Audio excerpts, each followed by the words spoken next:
कृष्णगम्या स्वयं जसाः नारायणो नराणां च लोकानां प्रभुरुत्तमः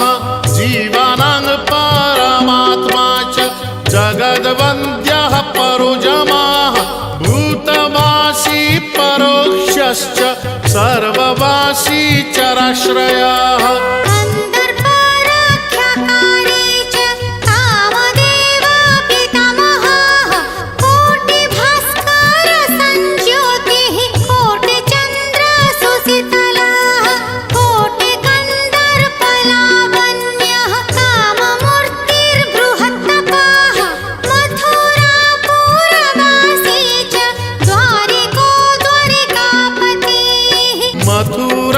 मथुरापुरवासी च